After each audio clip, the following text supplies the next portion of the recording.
It's a question worth pondering as we navigate an age where self-promotion is often mistaken for self-worth, and validation comes not from within, but from external applause, likes, followers, and fleeting recognition. The modern world, shaped by technology, social media, and cultural shifts, has redefined how we see ourselves and how we expect to be seen by others. But this isn't just a story about technology or even about gender.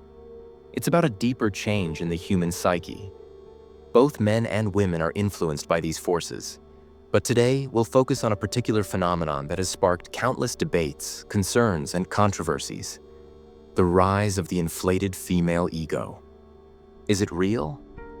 If so, why now? What has changed in society to encourage this shift, and what does it mean for relationships, communities, and personal fulfillment? Before we dive in, let's make something clear. This is not an accusation, nor is it an attack. It's a philosophical inquiry, a look beneath the surface of a cultural movement that affects us all in different ways. We're asking difficult questions, not to provoke, but to understand. Because if we are to make sense of the modern world, we have to be willing to explore its complexities, especially those that make us uncomfortable. Before we can explore whether there's such a thing as an inflated female ego, or an inflated ego in general, we need to understand what the ego actually is. It's a word thrown around casually in everyday conversation. She has a big ego. He needs an ego check. But in psychology, it carries a much deeper meaning.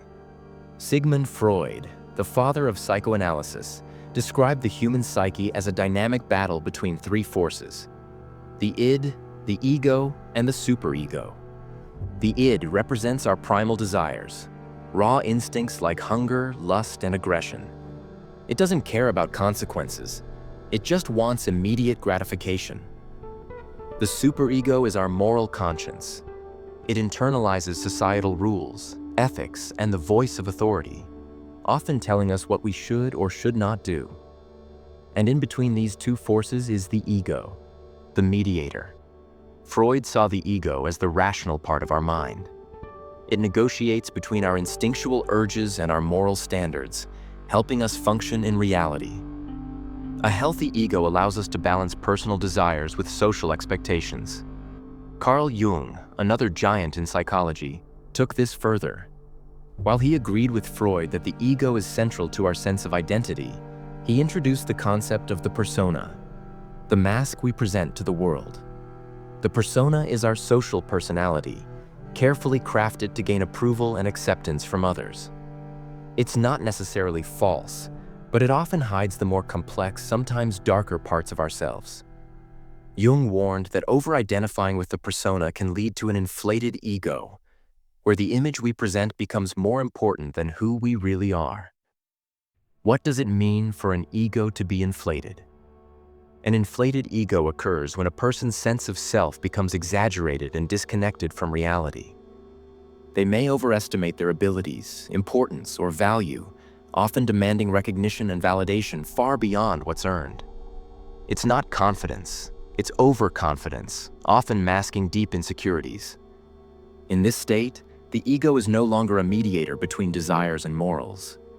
It becomes a tyrant, dominating the personality and dismissing humility, empathy, and self-awareness. There's nothing wrong with having a healthy ego.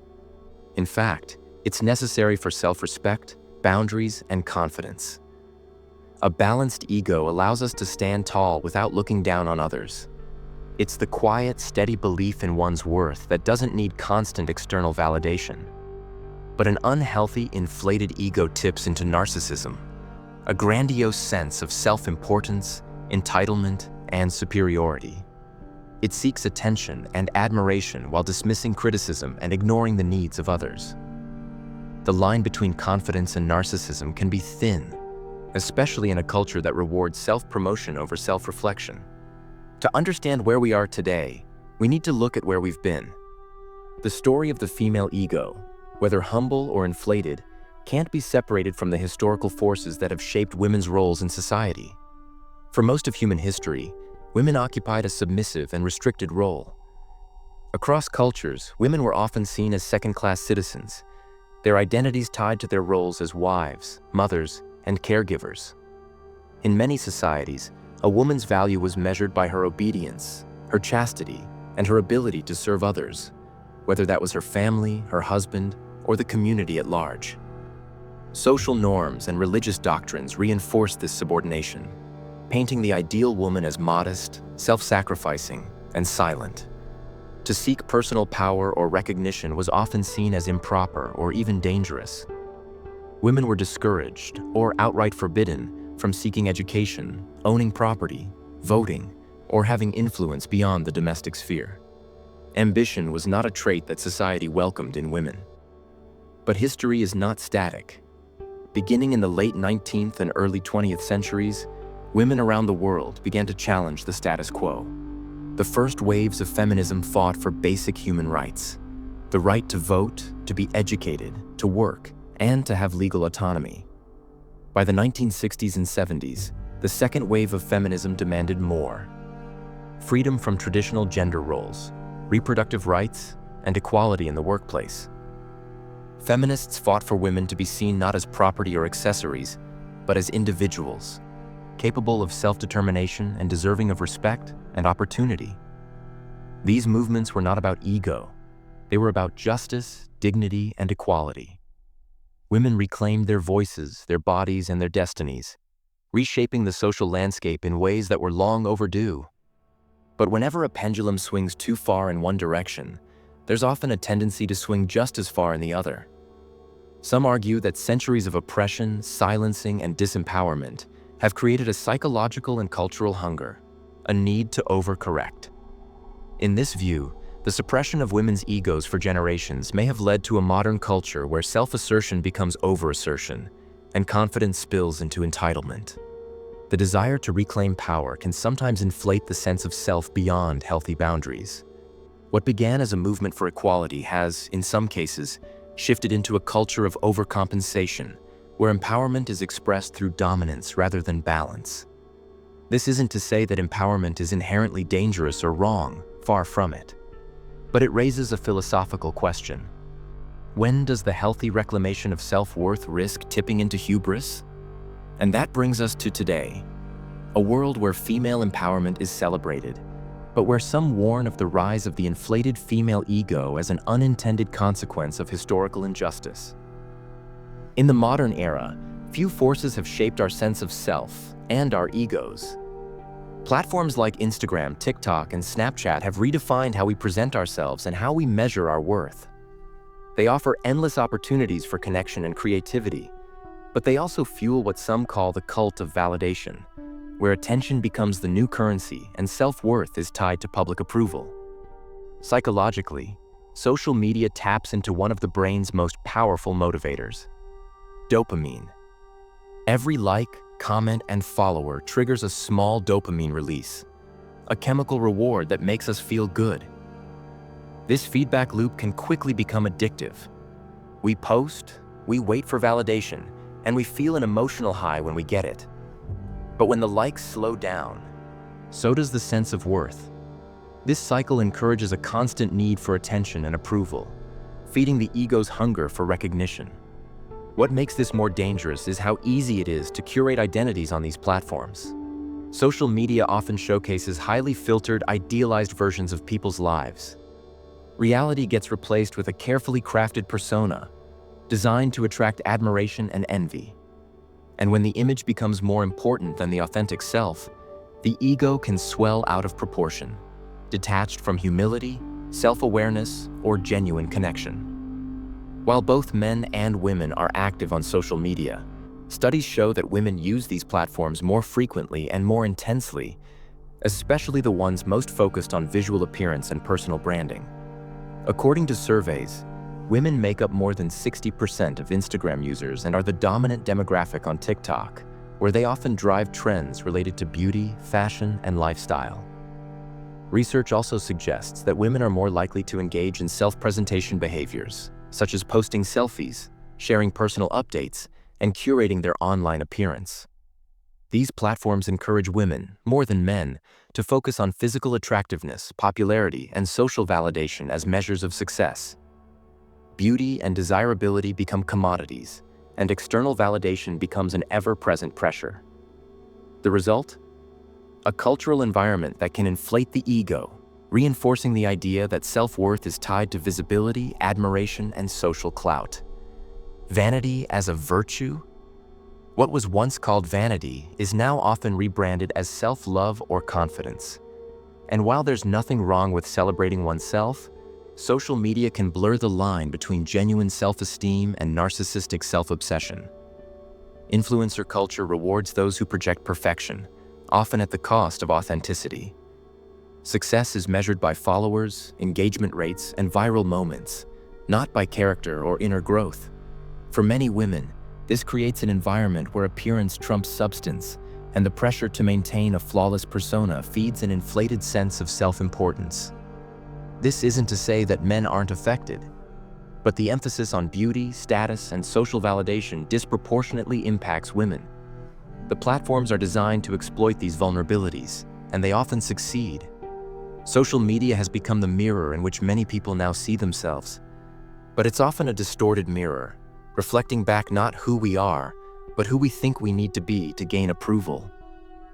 And for some, that reflection feeds an ego that demands constant validation, growing more fragile and more inflated at the same time. In today's cultural climate, a powerful message echoes through social media feeds, self-help books, music, and modern feminism. You are a queen. Never settle. You deserve the best. Know your worth. On the surface, these affirmations seem empowering. And in many ways, they are. After centuries of being told to shrink, to serve, and to stay silent, women are now encouraged to embrace their power, set boundaries, and expect more from life, love, and career. But as with any cultural shift, there's a potential shadow side. Where does empowerment end and entitlement begin? The goddess mentality. Self-love or self-delusion. Many women today are told to think of themselves as goddesses, queens, or divine beings, deserving of adoration, luxury, and uncompromising standards. It's a narrative that promotes self-love, but it can also inflate the ego to unrealistic heights. When the messaging shifts from "you are worthy" to "you are flawless and deserve perfection," we enter tricky territory.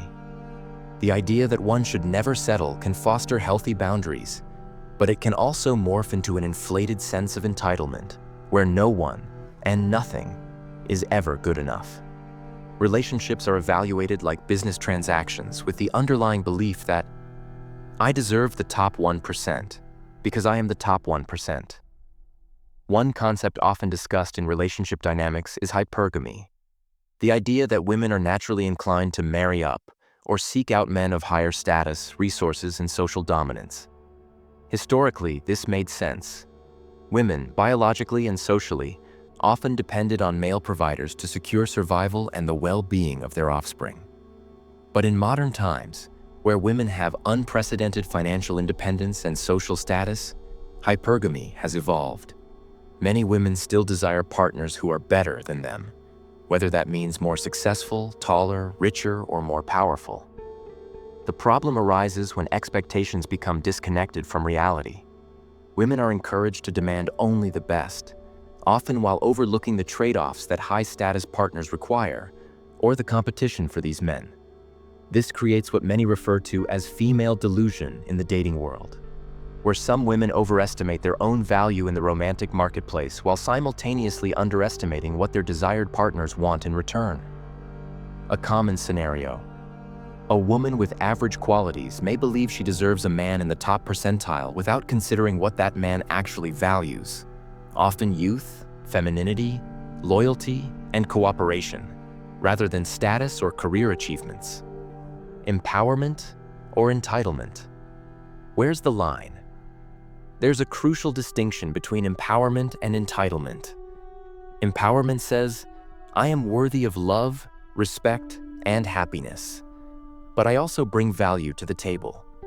I work on myself. I'm realistic about what I seek, and I recognize the mutual exchange in relationships. Entitlement says, I deserve everything simply because I exist. others should adjust to my standards while I remain unwilling to grow or compromise.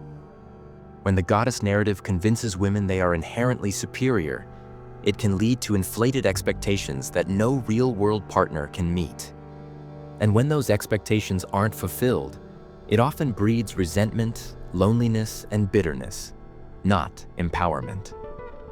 The rise of the boss babe and the loneliness epidemic. We also see this dynamic playing out in the boss babe culture. Many women are now prioritizing career, independence, and personal success, which can be empowering. But some find themselves alone at the top, unwilling to settle for the men available to them. Studies show that modern women, especially high-achieving ones, report increasing levels of loneliness and relationship dissatisfaction. Is the inflated female ego to blame? Or is it the result of a society that hasn't figured out how to balance empowerment with connection, independence with intimacy, and self-worth with humility? The rise of the inflated ego, whether in men or women, comes at a cost. When self-perception drifts too far from reality, the result isn't greater happiness or fulfillment. In fact, it often leads to the opposite: narcissism, entitlement, loneliness, and chronic dissatisfaction. Despite projecting confidence and superiority, many individuals with inflated egos struggle deeply with their inner world and relationships. One of the clearest consequences of ego inflation is the development of narcissistic traits. Narcissism, in psychological terms, isn't just vanity or self-love. It's a personality structure defined by an exaggerated sense of self-importance, a need for excessive admiration, a lack of empathy for others, fragile self-esteem hidden behind arrogance. An inflated ego often convinces a person they are special, above criticism, and deserving of exceptional treatment. When things don't go their way, they feel wronged, offended, or victimized, rather than taking an honest look at their own behavior. This fosters entitlement, a belief that life and others owe them something. Whether it's admiration, wealth, or a perfect partner, an entitled person believes these things should be given, often without earning them or reciprocating effort. As the ego inflates, accountability deflates. Taking responsibility for one's flaws, mistakes, or failures requires humility, a quality often absent when the ego becomes overblown. Instead of asking, "What could I do better?"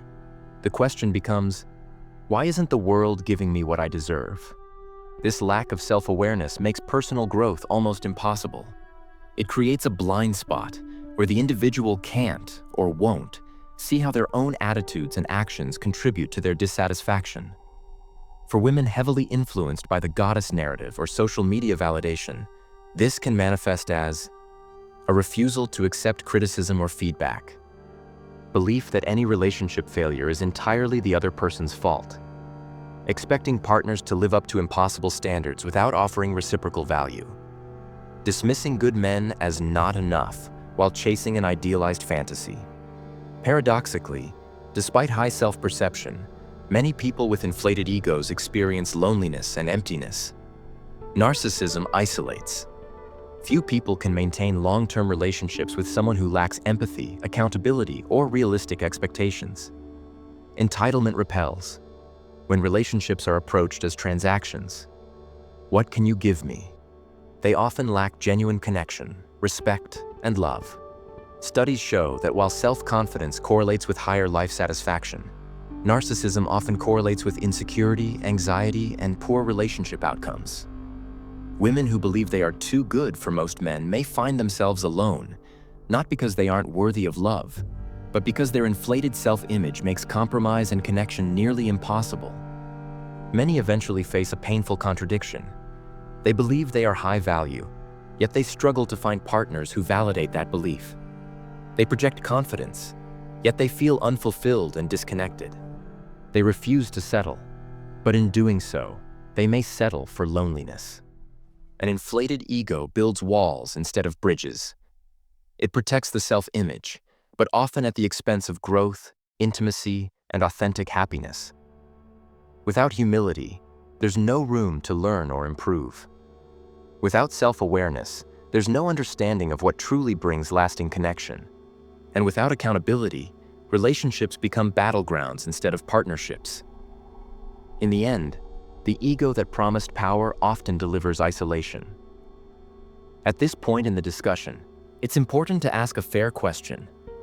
Is the inflated ego truly a female epidemic, or is it part of a larger human crisis? While much of the conversation around inflated egos has centered on modern women, especially within the realms of dating, social media, and empowerment narratives, it would be short-sighted to ignore the fact that men, too, are wrestling with similar issues, just in different forms. Throughout history, male ego inflation has often been normalized or even celebrated. Men have traditionally been encouraged to tie their worth to power, status, success, and dominance. In modern times, some men have taken this to extremes, seeking external validation through wealth, career achievements, sexual conquests, or social dominance. Male narcissism often plays out through hyper-competitiveness, status-seeking, and emotional detachment. The modern alpha male archetype, popularized by certain self-help movements and red pill communities, feeds into this narrative, pushing men toward inflated views of their own value while dismissing emotional intelligence and connection. On the flip side, the inflated female ego often manifests through hypergamy, social media validation, and an inflated sense of personal worth in the dating market, sometimes coupled with a resistance to self-reflection or compromise. Both genders are vulnerable to the same psychological traps: an inflated sense of self-importance, unrealistic expectations of others, a diminished ability to form meaningful, reciprocal relationships. At its core, ego inflation, whether male or female, is a byproduct of modern individualism and consumer-driven culture. We live in a time that celebrates the self above all else. The individual is told they are special, unique, and deserving of the best. Consumer culture reinforces this message constantly. Treat yourself. You deserve more. Don't settle. Be the best version of yourself. While these messages can inspire growth and confidence, they also encourage self-obsession, entitlement, and an inflated sense of personal value. We are taught to think of ourselves as brands, constantly marketing and curating our identities to gain status and admiration. Social media is the ultimate marketplace for this process, but so are dating apps, career networking, and even friendships. As a result, the ego, male and female, becomes fragile, dependent on external validation, and easily threatened by rejection, criticism, or failure. A human ego epidemic? So, is this really a female issue? Or are we witnessing a broader human ego epidemic in modern society? It's possible that what we are experiencing isn't unique to one gender, but rather a civilizational shift in how humans perceive themselves. We are all, in some way, victims of a culture that tells us to inflate our self-worth and demand more without necessarily encouraging self-reflection, humility, or gratitude. Both men and women are navigating a complex psychological landscape where authenticity is often sacrificed for image and connection is often replaced by competition.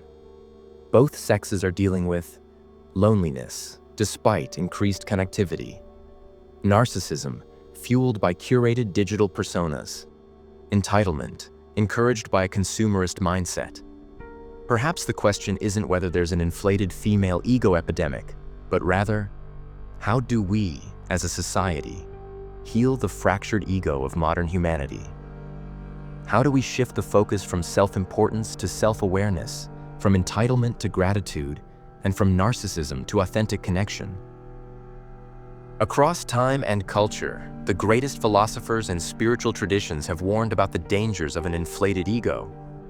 Whether we look to the Stoics of ancient Rome or the teachings of Buddhism, one lesson stands clear.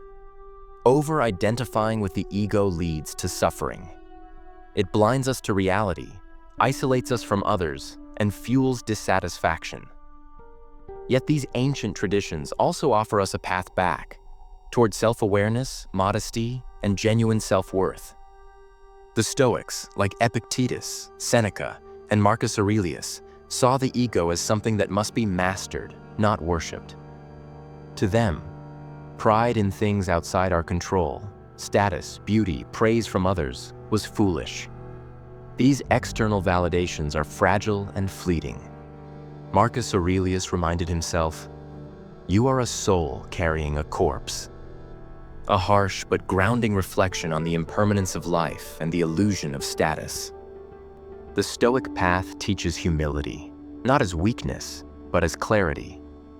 It urges us to focus on virtue, wisdom, justice, courage, self-discipline. A person grounded in these values doesn't need to inflate their ego or seek external validation. They have inner peace, derived from living in accordance with nature and reason. Buddhist teachings, detachment from the self. Buddhism offers a similar but distinct lesson. At its core is the concept of anatta, or no self. The ego in Buddhist philosophy is an illusion, an artificial construction of the mind.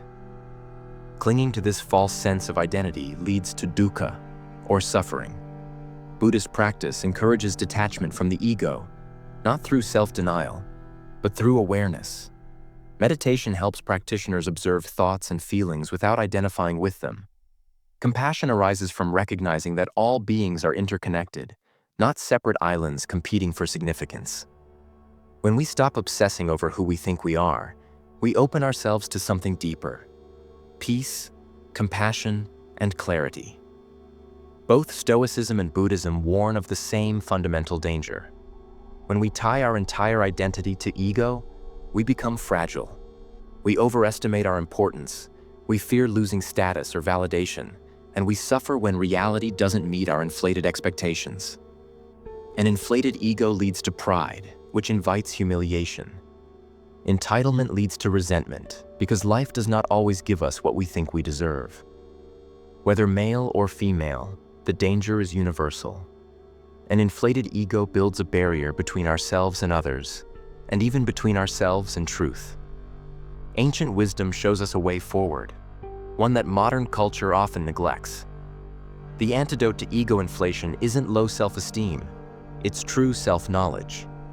Self-awareness allows us to see both our strengths and our flaws with clarity.